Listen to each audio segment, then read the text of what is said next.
ঘুম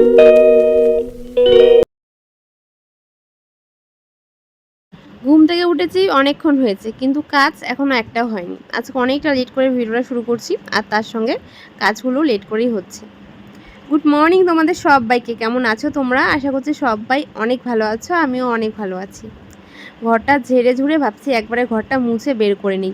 একটা কাজ করে রাখলে না অনেকটা আরাম লাগে, যে কোনো একটা ঘর যদি কাজটা গুছানো থাকে তাহলে ভালো লাগে। বিছানা টিছানা গুছিয়ে নিয়েছি, এর তো এবার নিচটা ঝেড়ে নিচ্ছি, আর নিচটা ঝাড়ার সঙ্গে সঙ্গে ভাবছি ঘরটাও মুছে নিই, তারপরে বাকি কাজ করব। কিন্তু এখনও না ব্রাশ করা হয়নি আজকে।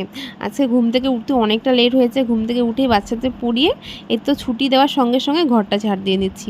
এমনিতে তো সমস্ত কিছুই লেট হচ্ছে, তার মধ্যে ভিডিওটাও লেট করে শুরু করছি। তো ঘরটা ঝাড় দিয়ে মুছবো ভাবছি, মুছা করে তারপরে ব্রাশ করে কিছু একটা খেয়ে নিব। আর যখন অনেকটা লেট হয় না, তখন মারও ওদিকে লেট হয়, মা আজকে রান্নাবান্না করছে। তার মধ্যে মা আজকে করবে কাঁচা কলার কোপ্তা, আর কোপ্তা রান্না করতে জানো একটু লেট হয়, যেহেতু ওটাকে মাখামাখি করতে হয়, তারপরে বড়া টাইপের করতে হয়, একটুখানি লেট হয়। তো আমি তাড়াহুড়া করে কাজগুলো করে ভাবছি রান্নাঘরে আমি ভাতটা বসিয়ে দিই, তাহলে মা কোপ্তাটা বানাবে, মা ওই মশলা টশলাগুলো করে রাখতে পারবে। যে কোনো একটা কাজ করে গুছিয়ে তারপরে মাকে যদি একটু রান্নাবান্নায় হেল্প করা যায়, তাহলে মার মনে হয় অনেকটা কাজ এগিয়ে যায়। ওইদিকে আমি সঙ্গে সঙ্গে ঘর মুছে ঘরটাকে ঝাড় দিয়ে মুছে নিয়েছি, আর ব্রাশ ট্রাশ করেছি। ঘরটা মুছলে কিন্তু একটু হাত পা কাদা কাদা হয়ে থাকে, তার সঙ্গে ব্রাশ করে মুখ টুক ধুয়ে হাত পা ধুয়ে একটা ডিম সিদ্ধ খেয়ে নিয়েছি। 3টা ডিম সিদ্ধ দিয়েছি, মা আগে খেয়ে নিয়েছে। মা যেহেতু কাজ করবে, তো মা ওইদিকে রান্নাবান্নার জন্য সমস্ত কিছু রেডি করছে, আমি এদিকে ভাতটা বসিয়ে দেবো। তো দেখো গ্যাসটা মুছে নিচ্ছি।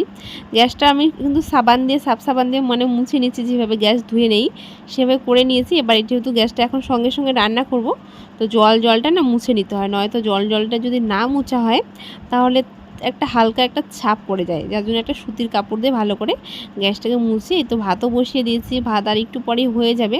আর মা ওইদিকে রান্না করছে বলছি কেন, মশলা করছে, কাটাকাটি করছে সবজি। আজকে বাঁধাকপি করবে, আর অনেক কিছু রান্না করার কথা ছিল। আজকে বাঁধাকপি, পটল, আলু, চিংড়ি মাছ দিয়ে, আর কাঁচা কলার কোপ্তা আলু দিয়ে মাখা করবে। কিন্তু আর হলো কোথায়, ছোট্ট একটা মার সঙ্গে দুর্ঘটনা ঘটেছে, মায়ের পায়ে একটুখানি চোট লেগেছে, তো যার জন্য আর হলো না। এখানে মা দেখো বাঁধাকপির তরকারি রান্না করেছে, আর এখানে কাঁচা কলার কোপ্তা। রান্নাটা মাই করেছে, আমি আর দেখাতে পারিনি। তো এদিকে মা রান্নাবান্না কিন্তু কমপ্লিট হয়েছে, কমপ্লিট বলতে কি আধা হয়েছে। দেখো মা এখানে জলটা দিয়ে দিল, জলটা আমিই দিচ্ছি, আর মা ঘেঁটে দিচ্ছে। রান্নাবান্না পুরোটাই মাই করলো আজকে। আর কি বলো তো, কাঁচা কলার কোপ্তা না খেতে খুবই ভালো লাগে। তো মাকে বলছিলাম অনেকদিন থেকে খাবো, কিন্তু এই যে আজকে করলো। আর কাঁচা কলা খেলে না পেটটাও ভালো থাকে। কাঁচা কলাটা কিন্তু খুবই একটা ভালো। আর মাঝে সাঝে আলু দিয়ে এমনি শুধু একটা সিম্পল তরকারি রান্না করে খাওয়া হয়, আর নয়তো মন চাইলে আর সময় যদি একটুখানি থাকে, তাহলে এই যে একটুখানি সুন্দর করে তরকারি রান্না করে মা আর আমি খাওয়া দাওয়া করি আর কি। তো এদিকে দেখো আমাদের রান্নাবান্না কমপ্লিট, আর কাজটা অনেকটা লেট করে শুরু করেছি বলেই তাড়াহুড়ো করে শোয়ার ঘরের কাজ পুরো কমপ্লিট করে রান্নাবান্না করে এই যে এখানে দেখো। আর কি বলো তো, রান্না করতে করতে এতটা গরম লাগে না, স্নান না করলে হয় না। এটা কিন্তু গরমের দিনে কিন্তু রান্নার পর সঙ্গে সঙ্গে স্নান করাটা একটা আমার অভ্যাস বলতে পারো। আজকের আকাশটা এত সুন্দর লাগছে, মনে হচ্ছে শরৎকালের আকাশ। যাই হোক, আকাশটা দেখে না সত্যি অনেক ভালো লাগছিল। এত সুন্দর, বাইরে কাপড় জামা মেলে দিয়েছি, কিছু ছিল। আর এরা দেখো ঘুমাচ্ছে, এখন বাজে 11টার মতো, এরা এখনও ঘুমাচ্ছে। আজকে সকালবেলা কিন্তু খায়নি। আসলে কি হয়েছে বলো তো, কালকে রাতে আমরা যখন ঘুমাই, ওই আমাদের ঘুমাতে ঘুমাতে 11টা সাড়ে 11টা বেজে যায়। তো 12টার মধ্যে আমাদের বিছানায় চলে আসে, বিছানার মধ্যে চলে আসে। আর আমাদের মশারিটা একদিকে ছেঁড়া, ওটা আমরা সেলাই করি না, ওরা ঢুকে, তো ওর জন্য ওটা ওভাবেই রেখেছি। তার সঙ্গে হয়তো মশাও ঢুকে, কিন্তু কালকে রাতে না এরা ঢুকেনি। কালো বিড়াল তারপরে সাদা কালা কেউই ঢুকিনি, হলুদটা। তো মা 2টার সময় ঘুম ভাঙে, মা বলে কি বিড়ালগুলো নেই, আমাকে ডাকছে, তো চল তো একটু দেখে আসি। রাতেরবেলা একটু যদি আমরা বের হই, যদি আমাদের বাড়িতেই থাকে, তাহলে আমরা বের হলে বিড়ালগুলো চলে আসে। মা আমাকে রাত 2টার সময় বলছে যে বিড়ালগুলো এখনও আজকে আসেনি, চল তো দেখে আসি। আমি বললাম ধুর, আমি যাবো না। আর সেই সময় আমার এত ঘুম পেয়েছে কি বলবো।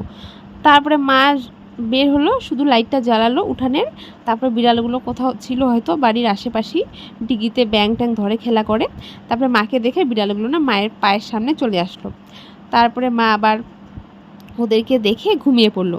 আসলে কালকে ওরা রাত 2টা 3টা অবধি খেলা করেছে ব্যাং দিয়ে, ওরা ব্যাঙের বাচ্চা দিয়ে খেলা করে।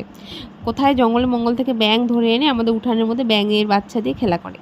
তো রোজ আমাদের সঙ্গে ঘুমিয়ে পড়ে। আমরা বিছানায় ওঠার ওই 10 থেকে 15 মিনিটের পর ওরা কিন্তু উঠে পড়ে। ওরা 3 জনই না উঠলেও একজন উঠে থাকে, কিন্তু কালকে একজনও ওঠেনি। মার মনটা খারাপ। মা ওই রাতেই উঠে দেখছে ওরা কোথায় গেল, মানে রাস্তাঘাটে দেখছে না, বাড়ির মধ্যেই দেখছে ওরা কোথায়। তারপরে দেখলো ওরা বাড়িতেই আছে, খেলা করছে। তারপরে মা শুয়ে পড়েছে। আসলে কি বলতো, বিড়ালের বাচ্চাগুলোকে আমরা এতটা বেশি ভালোবাসি না, একটা দিন যদি আমাদের সঙ্গে না ঘুমায় ভালো লাগে না। ওই যে আজকে মানে কাল রাতে আসেনি বলে মা না দেখতে চলে গিয়েছে বাইরে যে ওরা কোথায়, যার জন্য কালকে সারা রাত খেলা করেছে, আজকে এখনও পড়ে পড়ে ঘুমাচ্ছে, এখনও ঘুমাচ্ছে ওরা। আর আজকে আর মনে হয় খাবে না। তো খাওয়া দাওয়া কমপ্লিট করে এক গাদা বাসন ছিল সেইগুলো মেজে নিয়েছি। আর বাসন টাসন মাজার সঙ্গে মানে স্নানটাও করে নিয়েছি। আসলে গরমের মধ্যে না আমি বেশিরভাগই এখন ভিডিও দিতে পারছি না। আমি না সবসময় কি বলো তো, কাজ করি আর স্নান করি, এটা আমার না একটা অভ্যাস বলতে পারো, যার জন্য আমাকে আমার মা ঠাম্মাও বলে সবসময় ভিজে গায়ে থাকতেই বেশি ভালোবাসি। আর সবাই আমাকে বলে যে তো সর্দি লাগে না, সত্যি কথা বলতে আমার এখনও সর্দি লাগেনি, আমার হয়তো অভ্যাস হয়েছে। আমি স্নান করি আর কাজ করি, এটা একটা আমার অভ্যাস বলতে পারো। আর কুয়োপাড়ে যখন যাব অনেক বাসন নিয়ে বসবো, তোমরা দেখো আমি কত বাসন মাজি, ওই এক গাদা বাসন নিয়ে বসবো, গায়ের মধ্যে জল ঢালি আর বাসন মাজি, এইভাবেই আমি কাজ করি গরমের দিনগুলোতে। তো বাসন টাসন মেজে কিছু বাসন ছিল সেগুলি টুকটাকি গুছিয়ে রাখছি। আসলে গুছিয়ে গুছিয়ে রাখলে পরে দেখতে তো ভালো লাগে, আর গুছিয়ে গুছিয়ে কাজ করাটা একটা কি বলো তো, বলতে পারো একটা আর্ট। তো দেখো আমি জলের বোতলগুলো এখানে রাখছি, আর আমাদের না একটা একটা করে জলের বোতল মানে কিনতে কিনতে বা খেতে খেতে জমিয়ে রাখতে রাখতে অনেক জলের বোতল হয়েছে। এই যে গামলাটা দেখছো, এক গামলা বাসন মেজেছি। আর টেবিলটার মধ্যেই মা বললো বাসনগুলোকে একটুখানি উপরি করে রেখে দিলে জলটা ঝরে যাবে, তারপরে কিন্তু ঝুড়ির মধ্যে রেখে দেবো।